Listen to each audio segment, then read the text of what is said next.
Hi everyone, welcome back to Wrestling Fun with Father and Son. I'm Father Matt and this is Son. Hi. And this is our Fight for the Fallen 2020 reactions.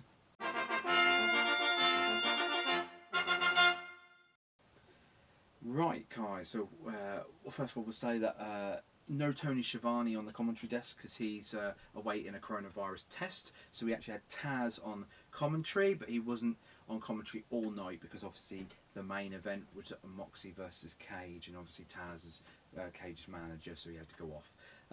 The first match was Cody versus Sonny Kiss. Yep, Cody Rhodes versus Sonny Kiss for the TNT Open TNT Championship Open Challenge. Cody was with Double A, and it seemed from the sort of beginnings and the get-go that Cody Rhodes was sort of off his game a little bit. He wasn't really with it. He was. There was a moment when he sort of ripped the turnbuckle off, which is very un-Cody-like. That did backfire on him in the end because Sonny Kiss actually pushed him into it. But in the end, Cody did overthrow all his sort of troubles in the match to actually pick up the win and retain. It was actually not too bad match. I was fairly impressed with Sonny Kiss.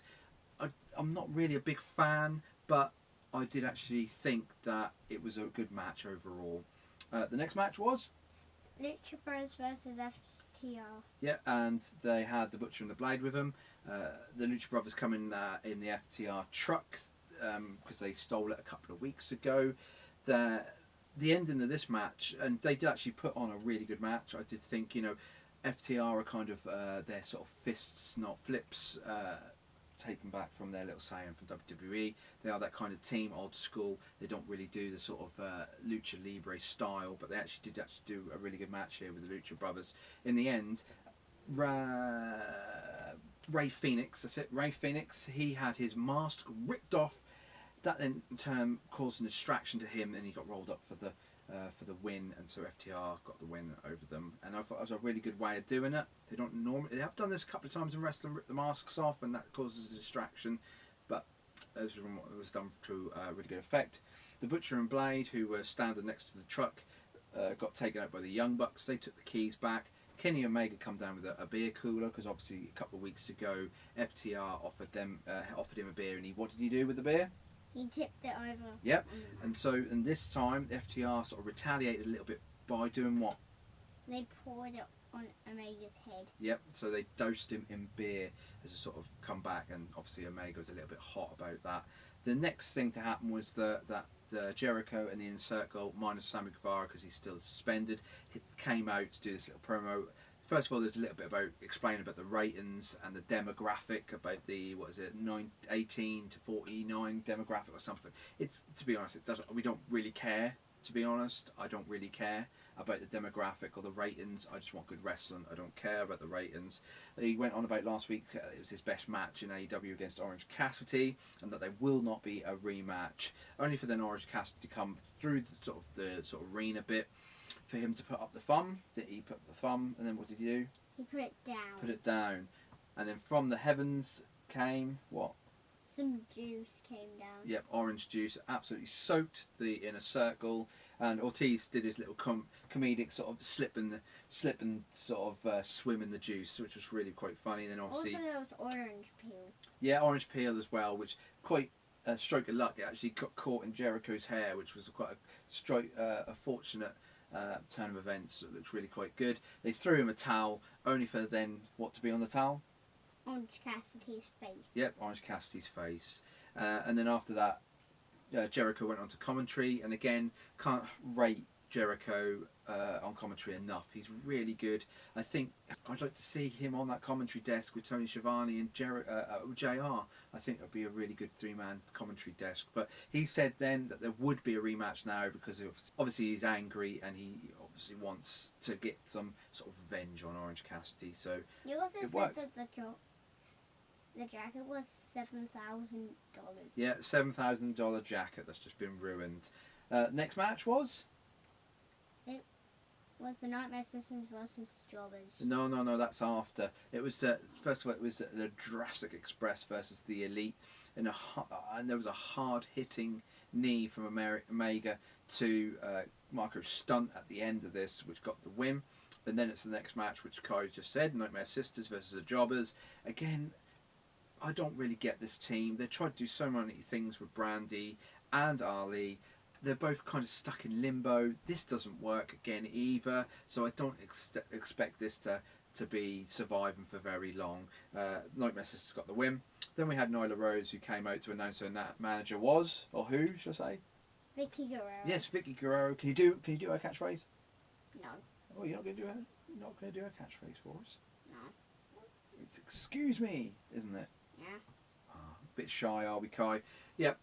Vicky Guerrero comes out, and she's now the manager. Vicky Guerrero's a really good talker. I'm really happy to see her in that sort of position again. And yeah, it could get that feel of they've done this before, but I'm quite interested to see where they go with this. And then we get the main event, which was Cage versus Moxley. Yep, for the AEW Championship. Taz come out and done a bit of a promo before the match, and there was also this sort of story that threaded through the match was Brian Cage's bicep. He obviously had it repaired, and he'd been out for 5 months, so Moxley was sort of targeting this. I said, I really think they should put stipulation on this to sort of protect Cage a little bit more. And they kind of done that stipulation without saying it. They kind of went into the crowd. They used a barrier. There was a German suplex on the barrier, I think it was, and a suplex on the chair. So there were weapons used, but obviously, as they say in the commentary, it's down to referee's discretion whether or not he allows that to go, which he did. In the end, it was a sort of arm bar from Moxley to Cage because of the bicep again, where Taz did what? What did Taz end up doing in the end? He threw in a towel. Yep, he threw in the towel, effectively ending the match. Brian We've Cage. had that story with MJF and Cody. Yeah, exactly. It's the same sort of type thing, isn't it? But obviously Taz wants to protect Cage. This is the way to protect him without having him really lose. It's a weird thing. WWE does this a bit as well. Brian Cage, after the match, attacked Moxley with the FTW Championship, only for the lights to go out. The lights come back on, and what? Darby Allin. Yep, Darby Allin's returned, and what did he do? He hit Brian Cage with a skateboard. Yep, from the turnbuckle, and that was how they ended Fight for the Fallen. So Darby Allin's back now. He's probably going to continue this thing with Cage now, going forward. Moxley, don't really know what's going to happen there. Maybe there might be a triple threat here, maybe, I don't know. But something's going to happen for All Out. I think it's All Out, isn't it? All Out, or is it All In? Which one is it? I don't know. All Out, All In. I can't really remember at the minute, Kai. So yeah, Fight for the Fallen is okay. To me, it felt like a Dynamite. Was that match with Brian Cage and Moxley worth another two weeks? I don't really think it was. I'm not really at the minute. I'm not convinced with Brian Cage. He's just another big man to me, and he doesn't really scream top star at the minute. But we'll see what happens going forward. They might actually do some work with him and get him over in my eyes. So what did you think for Fight the Fallen?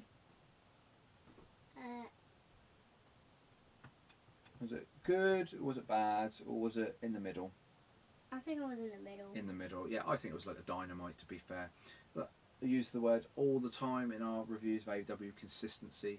And again, it's a consistent show. So, that being said, at the weekend is Extreme Rules, or the horror show Extreme Rules. I'm not really too sure because I'm not up on the WWE at the minute. It's the colours of the Joker. Yeah, basically. And we normally do predictions. I'm not going to do predictions this time because I'm not really invested that much. I will do a reactions. We will do a reactions to it. We will watch it, and that'll be out Wednesday next week, and then Thursday we'll have the AEW Explosive Elite review for Dynamite. So and after Extreme Rules is going to be SummerSlam. yeah, and we will do obviously back to doing a predictions and a reactions to that. But look, Sam, I'm not really invested in Extreme Rules at the minute. To be fair, I'm liking AEW's way of doing their shows, and I think they're sustainable. They could do that indefinitely, but I just don't think WWE can do what they're doing indefinitely.